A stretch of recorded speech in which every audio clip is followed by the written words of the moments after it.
Hello and welcome to this video. I'm Amanda, I'm a hand embroidery artist, and I run this YouTube channel and an embroidery blog focused around inspiring others and teaching them how to embroider. In this video, I wanted to share my newest embroidery pattern, which is this lovely fox that's peeking through some blades of grass. This pattern, like many of my other patterns, uses the technique of thread painting, which uses the long and short stitch to blend colors together, similar to how you could paint and make something look more realistic.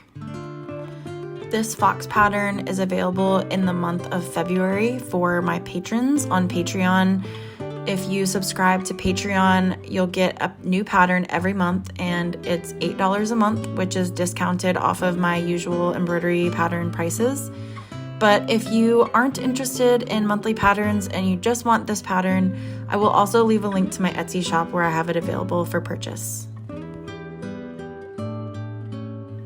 I figured today I would share some of the behind the scenes of me making this embroidery and also just kind of talk through generally some things about art, progress, and just kind of the journey that is learning a skill or being an artist. I've been embroidering for about 15 years now, and in that time frame, I feel like I have had periods of a lot of growth, but I've also had a lot of periods where I felt like I was plateauing or even kind of regressing and kind of in an art slump.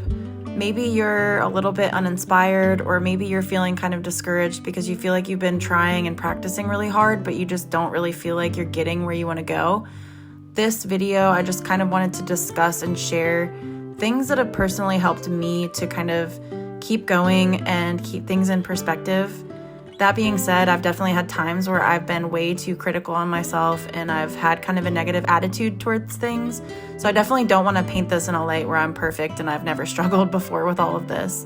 And I still continue to struggle with it, but I just kind of wanted to share with you what's helped, because maybe it will help you to continue on your embroidery journey or whatever art journey you're on. The first thing that I would recommend anyone to do is record everything you make.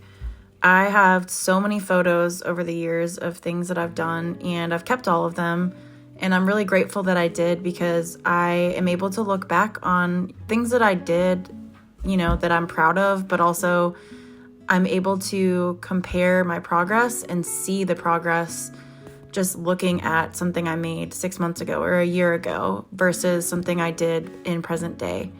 And I think that sometimes if you don't record that progress and you're just going off of like memory and how you feel about something, I think it can be really hard to realize where you went, like how you got from point A to point B.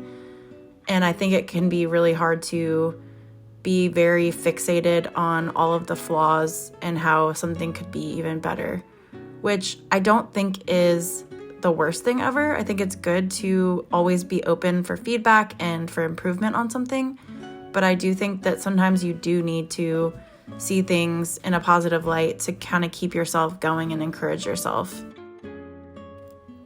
The next thing I would recommend is to not bounce around between too many projects and also not too many different techniques and skills.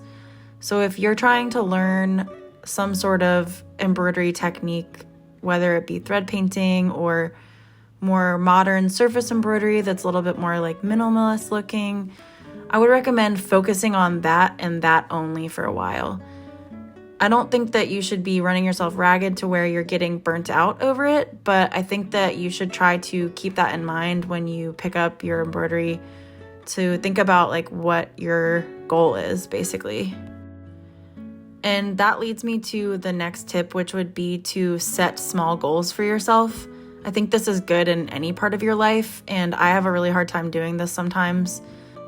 I think most people like to focus on big picture, lofty goals, and I think those are good sometimes, but I do think that in order to keep yourself going and motivated, there's going to be a time frame that you're going to have to just keep your head down and work, and I think having smaller goals helps you to keep a, honest view and a realistic view of your progress instead of just having a crazy lofty goal that's going to take you like 6 months to attain.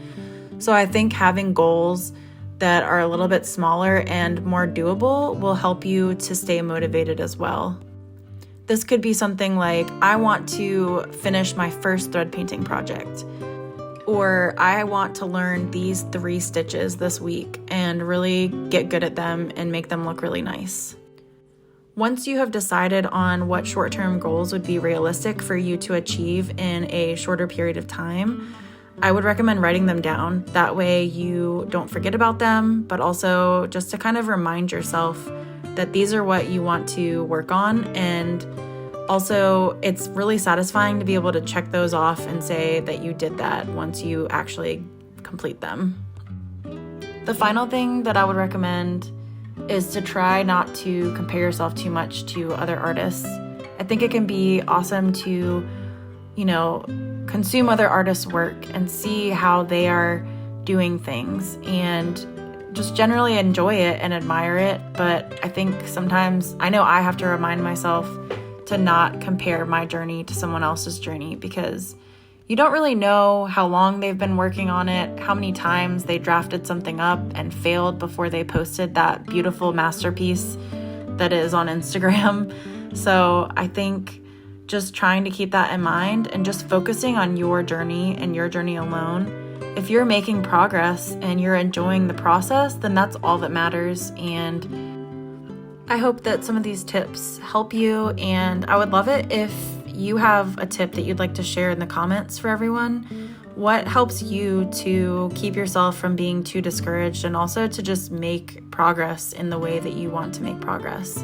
I would love to see what your answers are, and I will leave the rest of this video to finish off without me chatting over it, and I'll see you in the next one. Bye.